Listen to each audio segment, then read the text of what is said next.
साल 2005 में एक फिल्म आई थी कॉन्स्टेंटाइन। इस मूवी में अपनी बहन की मौत की वजह जानने के लिए एक लड़की जॉन कॉन्स्टेंटाइन नाम के एक लड़के के पास जाती है जो शैतान को पकड़ने का काम करता है, यानी झाड़ फूक का काम। इसके अलावा exorcism of Emily Rose, Pope's exorcist, the possession, ऐसी कई फिल्में हैं जो झाड़ फूक, शैतान को भगाने और काला जादू पर बनी हुई हैं। और ये भी कहा जाता है कि काला जादू ईसाई धर्म से ही आया था। फिल्मों तक तो ठीक है, लेकिन क्या ये असल जिंदगी में भी होता है? हाल ही में बात की जाए तो तेलंगाना में एक 45 साल की महिला को उसके पड़ोसियों ने ये कहकर जला दिया कि वो काला जादू करती थी। चेन्नई में एक आदमी ने एक पूरे कातिलों का गैंग बनाया क्योंकि उसे लगता था कि उसके बेटे को एक आदमी काले जादू की मदद से मारने वाला है। हाल ही में यूपी के हाथरस से एक ऐसी घटना सामने आई है जिसमें काले जादू के चलते 11 साल के बच्चे की मौत हो गई। भारत में आज भी कई जगहों पर इंसानों की बलि दी जाती है, यानी इसका अस्तित्व भले ही साइंस में ना हो, लेकिन समाज में आज भी काले जादू को लेकर कई कहानियां हैं। आज हम आपको भारत की उन जगहों के बारे में बताएंगे जहां काला जादू अभी भी प्रचलन में है। सबसे पहले भारत के उस गांव की बात जहां अंग्रेज और मुगल भी पैर रखने से कतराते थे। साल 1667 की बात की जाए तो जब मुगल शक्ति बेजोड़ थी, औरंगजेब ने उस समय मुगल सेनापति राजा राम सिंह को अहोमों को कंट्रोल करने का आदेश दिया था। अहोम असम की एक सेना थी। मुगल सेना की पूरी ताकत के साथ राजा राम सिंह थे, लेकिन उन्होंने अहोमों के हथियार या युद्ध सामग्री से डर नहीं था। उन्हें यह डर बिल्कुल नहीं था कि उनकी सेना उन्हें हरा देगी। सिंह को डर इस बात का था असम के जादू के लगाव से और मायोंग से निकलने वाली डरावनी कहानियों से, जो पूरी दुनिया में मशहूर थी।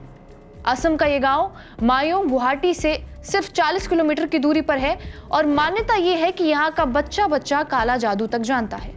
मायोंग भारत के असम के मोरीगांव जिले में ब्रह्मपुत्र नदी के तट पर बसा हुआ एक छोटा सा गांव है। मायोंग गांव को भारत का काला जादू राजधानी भी कहते हैं।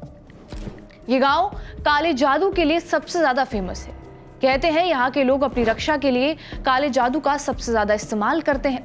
सुनने में आपको थोड़ा अजीब लगे, लेकिन यहाँ के लोगों को इंसान से जानवर बनाने की भी कला मालूम है।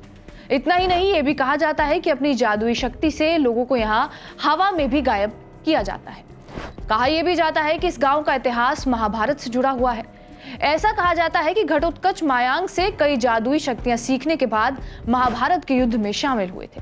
ऐसे में ये गांव घटोत्कच का भी माना जाता है। वही मायोंग का नाम संस्कृत शब्द से भी जुड़ा हुआ है जिसका मतलब भ्रम होता है। मायोंग के ओझा जादू का इस्तेमाल करके लोगों को ठीक करने के लिए भी करते हैं।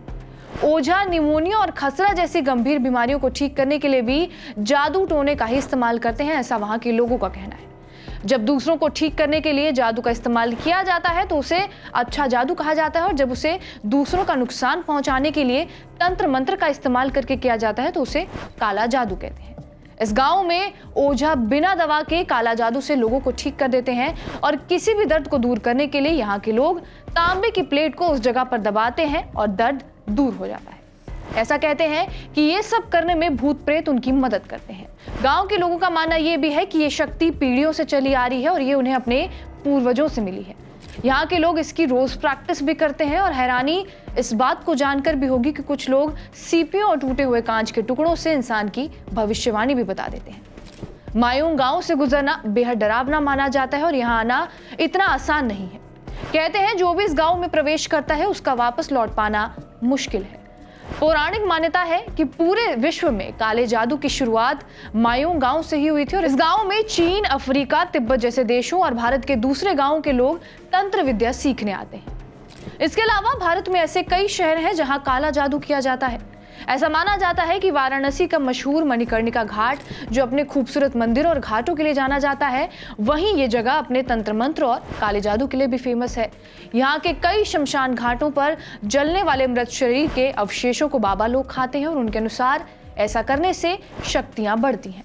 मणिकर्णिका घाट पर छुपते छुपाते भी काला जादू होता है, और इसके अलावा कोलकाता भी इस लिस्ट में आता है।